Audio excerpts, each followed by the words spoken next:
ఇలా ఉన్న నా పట్టీలని ఇలా మార్చేశాను. ఇంట్లోనే పట్టీలు తెల్లగా ఎలా చేసుకోవాలో ఈ వీడియోలో చూసేద్దాం. బాచ్చేయంగా వచ్చిన కుంకుడుకాయల్లో వాటర్ పోసేసి పట్టీలు వేసేసి ఒక రోజంతా నానబెట్టేశానండి. ఇలా నానబెట్టడం వల్ల మురికి 50% పోతుంది. ఇప్పుడు పట్టీలని ఇలా పరిచేసుకొని సోడా ఉప్పు వాడని బ్రష్ తోటి పట్టీలకి సోడా ఉప్పు అంతా పట్టించేద్దాం. ఇప్పుడు ఈ సోడా ఉప్పుని బ్రష్ చేసుకుంటూ ఇలా కడిగేసుకుందామండి.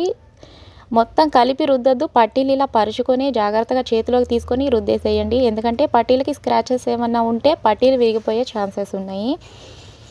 ఇప్పుడు ఈ కుంకుడుకాయ రసంతో కూడా ఒక్కసారి వాష్ చేసేసి ఫైనల్గా పేస్ట్తో వాష్ చేసేస్తున్నానండి.